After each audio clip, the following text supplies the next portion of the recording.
Jayid Kru, dimanapun Anda berada, kita masih bersama Haji Muhammad Jayid SAG dalam acara Greneng-Greneng. Nah, Pak, tadi sampai mana tadi? Sampai mana tadi? Oh iya, dulu kan setelah tadi ada anak pertama lahir, ada cerita nggak yang mau disampaikan mungkin? Anak pertama saya lahir itu tahun 97 bulan Juli tanggal 16. Selang 2 tahun setelah saya menikah. Saya menikah 95, kemudian saya diwisuda itu 96. Saya diwisuda karena saya diminta dan ditangisi ibu saya. Ibu saya dawuh saya, "Zid, saya tiga mulai ke raming ilmune, ijazahe ya tiga mulai." Sehingga ibu saya sampai ya merebes mililah, tolong dirampung. Ya alhamdulillah saat itu kemudian saya terpacu menyelesaikan skripsi, selesai pendadaran, kemudian wisuda tahun 96. Setelah wisuda langsung menikah? Wisuda, enggak, menikahnya itu justru 95.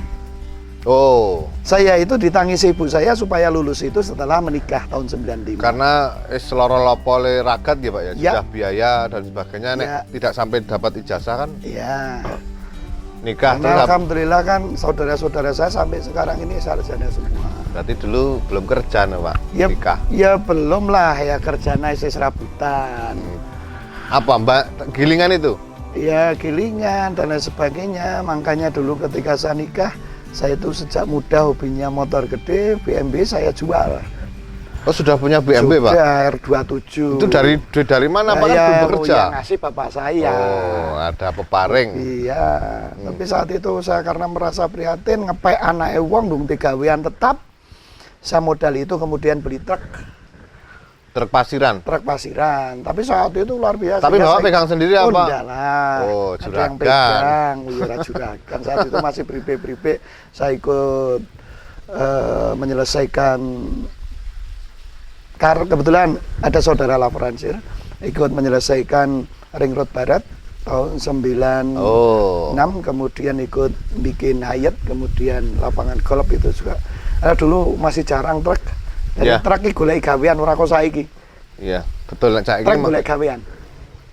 Nah, kira-kira seperti itu. Jadi ya lumayan di modal lah. Kemudian 97 anak saya yang pertama itu lahir. Itu masih sudah punya apa? Ini kan ada toko besi Pak. Toko besinya itu 96 di Cebongan. Pertama yang iya di Cebongan. Sing toko besi asli mah Cebongan.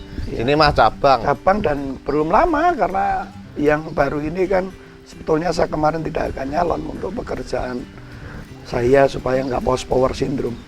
Iya, berarti gawean ono pinter bagus, istri anak pengen nikah lagi loh.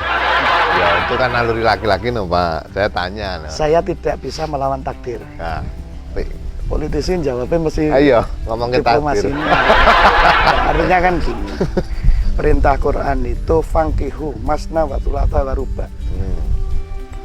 Jadi ini aku ngenai dalil modal sampean untuk pamit ro bojomu nikah meneh.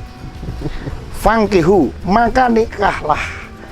Fa-nya itu adalah fi'il amar.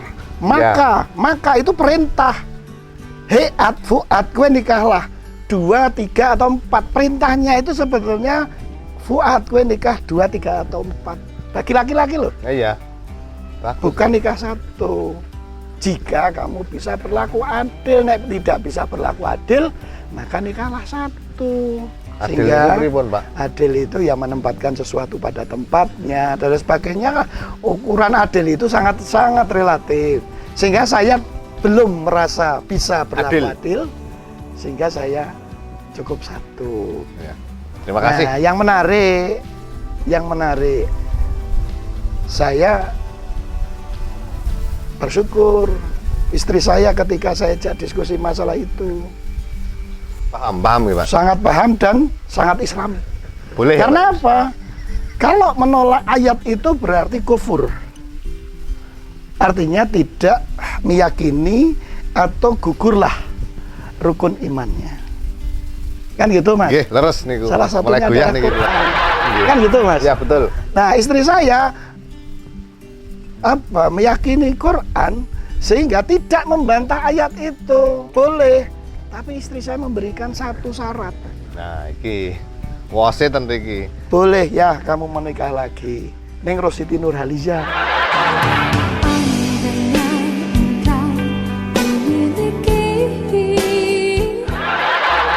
Kan sesuatu hal yang tidak mungkin. Neng ya sah-sah wae bojoku ngenai syarat kuwi ra ngono Mas Bu. Karena situ nggak ada usaha ke situ Nurhaliza. Lah Siti Nurhaliza sudah bojo. Oke, terima kasih. Istri saya kebetulan ngefans Siti Nurhaliza. Oh, rak ngono men iso pedhok terus maksudnya apa iki betul. Terima kasih Pak Yayit, nanti kita lanjutkan obrolannya yang lebih mendetail, lebih berat. Berat. Tetap di acara Greneng.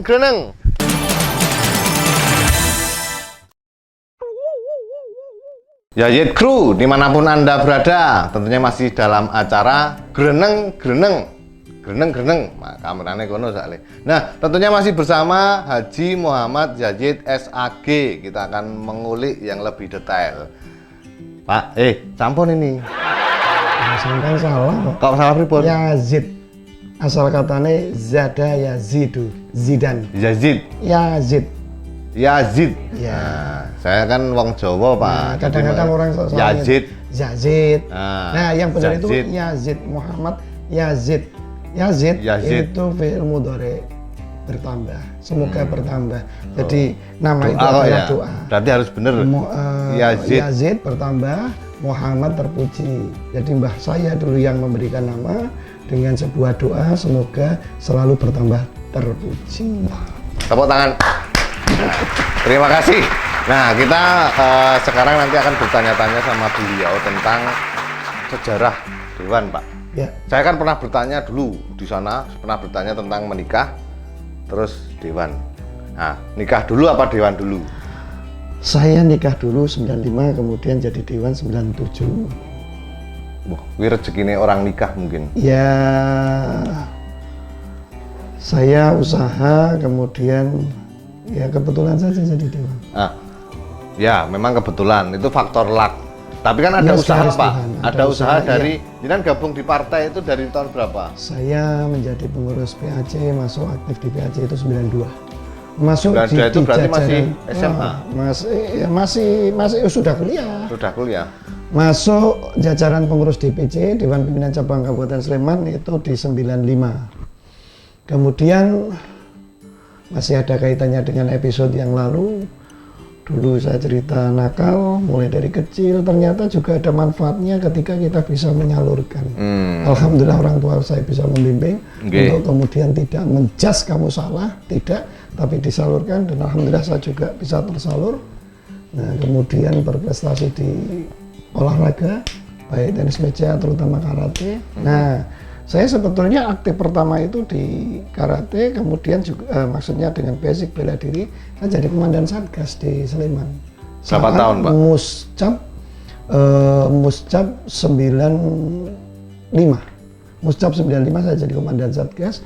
Kemudian saya berusaha profesional karena 95 saya masuk pengurus DPC, kemudian saya minta sekitar 297 itu saya minta untuk saya melepaskan komandan saya, jabatan saya menjadi komandan Satgas untuk saya limpahkan kepada yang lain supaya tidak kemudian karena saat itu kader kita banyak sekali, supaya tidak mengganggu kinerja saya di Dewan, karena saya merasa di Dewan ini adalah sesuatu dunia yang baru yang saya harus banyak belajar. Nah, 97 Pak jadi Dewan itu dipinang apa meminang, apa mendaftarkan diri? Saat itu proses? Memang kita diminta untuk mendaftarkan menjadi caleg, mengisi caleg.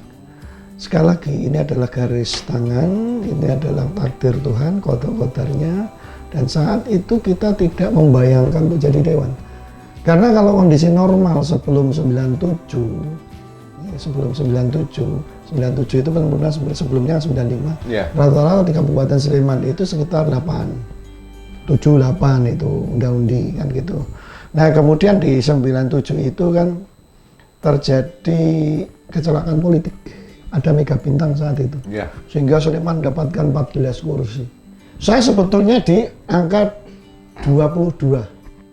20 ke atas maksud saya. 20-an enggak. Cuma saat itu kan masih ada sistem vote getter. Sehingga misalnya Pak Abdullah Effendi nyalon di kabupaten, bisa nyalon provinsi untuk kemudian ngambil di provinsi, Pak Nur Jamil juga demikian, dan beberapa tokoh yang lain, sehingga saya bisa ngangset masuk ke, saya di nomor urut 13.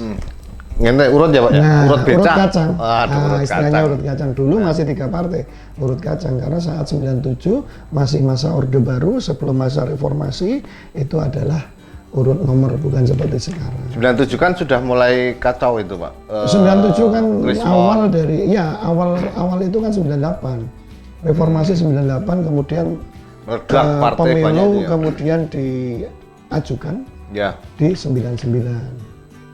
itu meledaknya partai dari Ya. 3 partai menjadi 48. Multi partai, dari multi partai. Pas Mega Bintang itu tadi berapa kursi Pak? 14. 14 itu untuk dua itu Mega Bintang itu. Enggak. Mega Bintang itu sebenarnya nek anak sekarang kan nggak tahu Pak, cah milenial kan nggak tahu, bahkan mungkin kulo nggak paham banget. Nah, Mega Bintang itu dulu sejarahnya pripun Itu Pak? sejarahnya diawali dari perpecahan, maaf saya harus menyebut, di internal PDI. Ya. Sebelum ada perjuangan. Ya, Nah, dulu itu kan PDI ketuanya Suryadi yang, maaf, saya tidak bermaksud intervensi ataupun apa, ditunggangi oleh penguasa Orde Baru. Nah, saat itu kan pecah dengan kelompoknya Bu Mega. iya, Nah, Suryadi, kemudian ada kelompoknya Bu Mega, terjadilah diawali Kuda Tuli, kejadian 27 Juli itu. Nah, PDI ini kan kemudian dipecah oleh penguasa supaya tidak menjadi kekuatan yang bisa menyaingi kekuatan saat itu Orde Baru, itu kan penguasa tunggal. iya. Nah, saat itu terjadi perpecahan, kemudian PDI di bawah Megawati saat itu kan melakukan dalam tanda kutip perang gerilya. Ya, Karena tidak dikehendaki oleh pemerintah yang berkuasa saat itu. Nah, kemudian terjadilah pemilu 97. Nah, kami di P3 karena masih 3 partai, mereka tidak mungkin ke Golkar karena Golkar ini adalah miliknya partai penguasa saat Ya. itu. Nah, kemudian kelompok PDI yang pecah ini mendukung kami di P3. Yang saat itu ada ide yang cukup luar biasa saat itu dari Pak Mutrik Sangitu. ya, Pak Mutrik Sangitu dari Solo. Nah, itu kan masih kerabatnya, suaminya Bu Mega yang pertama. ya, Nah, kemudian muncullah ide awal yaitu Mega Bintang, koalisi. Saat itu kan P3 itu gambarnya bintang. ya.